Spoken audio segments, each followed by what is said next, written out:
Hey guys, welcome back for another episode of The Suited Shootist. I've been promising this for a long time. I'm finally delivering on it. Last year, I had floated the idea of doing like C-Class versus A-Class versus Grandmaster level outfits, wardrobe modifications. And finally, I'm getting to it. Getting head-to-toe shots in my house is kind of tricky, so it took a little bit of shuffling some stuff around, but I got the space so I can actually film it now, so let's go ahead and jump in and take a look. I'm starting with the universal dude uniform of shorts and a t-shirt, because everybody's got it, virtually everybody's still wearing it in some form or fashion, and it's one of the ones where there is the sort of most area for opportunity. So let's go ahead and kind of take a look. And at the C-Class level, quite frankly, this is how I used to dress in college, and embarrassingly well into my 20s. I don't own cargo shorts anymore, but typically it was going to be long kind of cargo shorts and some kind of graphic t-shirt with some either obscure or nerdy reference on it. And so this is where a lot of dudes stop because they are clothed. It is certainly functional, but it doesn't really, it sends a very juvenile message.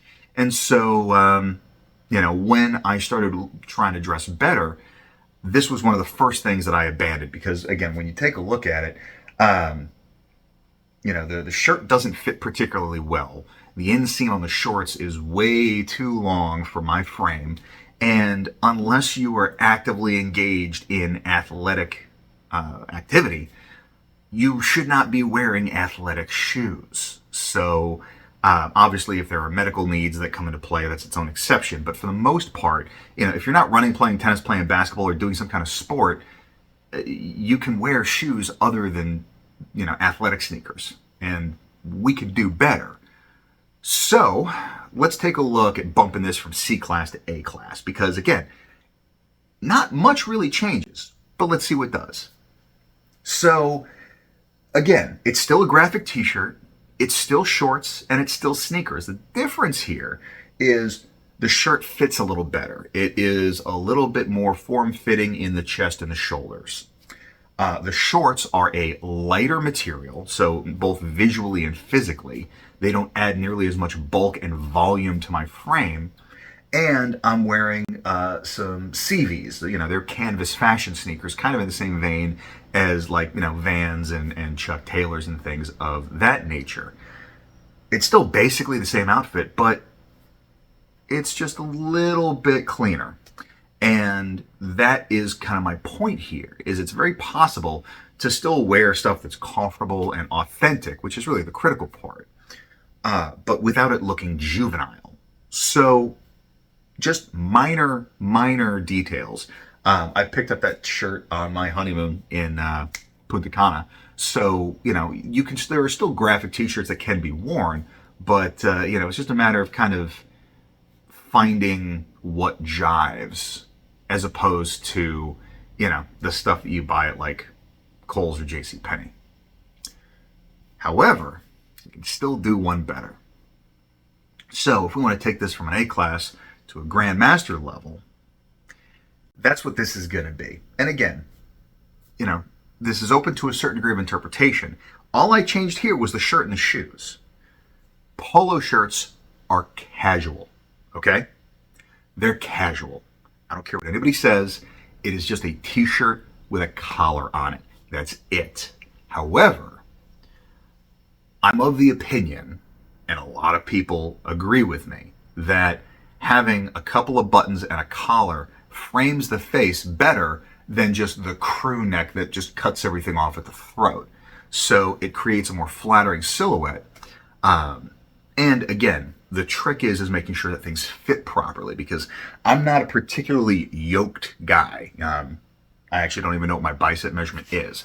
But the sleeve fits tight across the upper part of the arm, which just sort of creates a more flattering impression than that first one where the sleeve was hanging loose further down.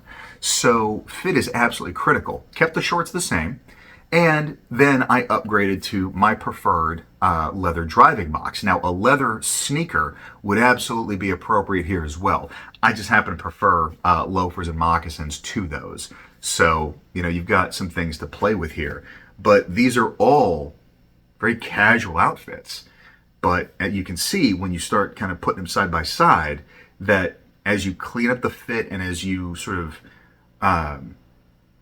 simplify the aesthetic, it just becomes a little bit more visually appealing. And I don't want to say sophisticated because there's not really anything sophisticated about this, but it just comes off as less childish.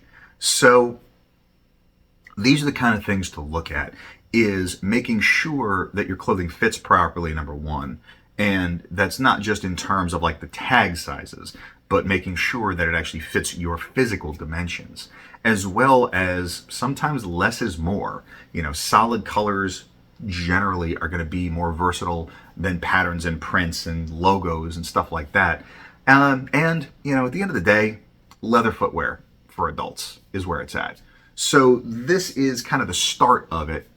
I'm also going to look at sort of, you know, the jeans and button-up option. I'm going to do a business casual, and then I'm actually going to do a full-blown suit as well. So stay tuned for those. I'm not going to do them all in a row. I'm going to sort of mix them in because if this is not a particularly popular video, I don't want to completely tank my engagement for the next month.